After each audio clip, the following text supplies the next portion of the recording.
Some of the mistakes, at least in my opinion, that I see being made in education is the teachers do not explain why kids are being taught a subject. You just sort of get dumped into math and like, well, why are you learning math? What's the point of this? But the why of things is extremely important because our brain has evolved to not to discard information that it thinks has no relevance. So then, if on the one hand you're being asked to memorize or learn, say, formulas, but you do not know why this is the case, then you have this cognitive dissonance of it seems irrelevant, but I'm being told to remember it, so I'll be punished. so I better remember it. But so the why of things is very important. Then picking kind of a problem and then using various educational tools to solve that problem, like using math or physics or economics to solve that problem, is far more engaging than teaching the tools. It's important to teach problem solving, or teach to the problem, not to the tools. Mm-hmm. So this would be like, let's say you're trying to teach people about how engines work, or a more traditional approach would be to say, well, we're going to teach you all about screwdrivers and wrenches, and you're going to have a course on screwdrivers, a course on wrenches, and all these things. And this is a very difficult way to do it. A much better way would be like, here's the engine, now let's take it apart. How are we going to take it apart? Oh, you need a screwdriver. That's what the screwdriver is for. You need a wrench. That's what the wrench is for. And then a very important thing happens, which is that the relevance of the tools becomes apparent. When you hire people, what kind of skills do you want them to have?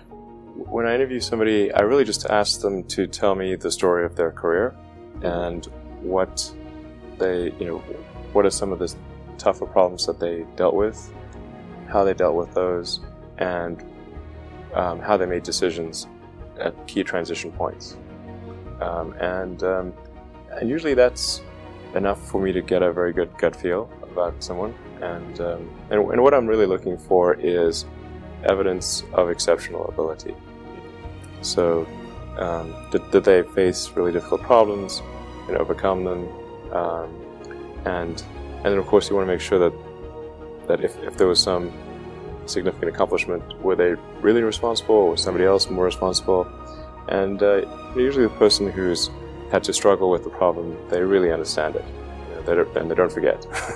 It was very difficult. So you can ask them very detailed questions about it, and they'll know the answer. Whereas the person who was not truly responsible for that accomplishment will not know the details.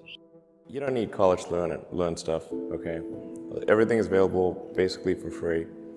You can learn anything you want for free. It is not a question of learning.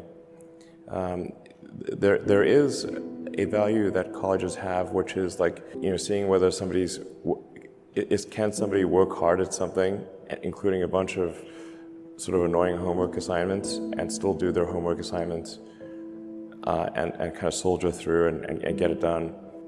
That's like the main value of college. And then also, if you probably want to hang around with a bunch of people your own age for a while instead of going right into the workforce. So I think colleges are basically for fun and to prove you can do your chores, but they're not for learning. I want to make sure Tesla recruiting does not have anything that says requires university, because that's absurd. But there is a requirement of evidence of exceptional ability. If you're trying to do something exceptional, they must have evidence of exceptional ability. I don't consider going to college evidence of exceptional ability. In fact, ideally you dropped out and did something. Gates is a pretty smart guy, he dropped out. Jobs is pretty smart, he dropped out. Larry Ellison, smart guy, he dropped out. Obviously not needed. So, did Shakespeare even go to college? Probably not. If you think of like, what is education? Like, you're basically downloading data and algorithms into your brain. And it's actually amazingly bad in conventional education, because like, it shouldn't be like this huge chore. I mean, generally you want education to be like as close to a video game as possible, like a good video game. Like, you do not need to tell your kid to play video games. They will play video games on autopilot all day. So if you can make it interactive and engaging, then you can make education far more compelling and far easier to do. I think that's how it should be, and it shouldn't be that you've got like these grades where people move in lockstep.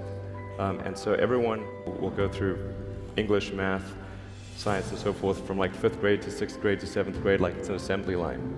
But people are not objects on an assembly line. That's a ridiculous notion. People learn and are interested in different things at different paces. So you really want to disconnect the whole grade level thing from the subjects. Allow people to progress at the fastest pace that they can or are interested in each subject. It seems like a really obvious thing. I mean, I think like most teaching today is a lot like vaudeville, and as a result, it's just not that compelling. It's like somebody standing up there and lecturing to you, and they've done the same lecture several years in a row. They're not necessarily all that engaged or in doing it. And you compare that to, say, Batman: The Dark Knight, okay? You know, and then you've got like the world's best special effects. You've got the world's best director, screenwriter, multiple cuts, amazing, you know, editing, and that's amazing. But like, imagine if instead you had like the local town aspiring actor do a one-person play version of that. That would not be compelling. Yeah. University education is often unnecessary. That's not to say it's unnecessary for all people, but I think you probably learn about as much, or the vast majority of what you're going to learn there in the first 2 years, and most of it is from your classmates. Because you can always buy the textbooks and just read them. Like, nobody's stopping you from doing that. Or go online. Or go online. So now for a lot of companies, they do want to see the completion of the degree, because they're looking for someone who's going to persevere and see it through to the end, and that's actually what's important to them. So it really depends on what somebody's goal is. If the goal is to start a company, I would say no point in finishing college.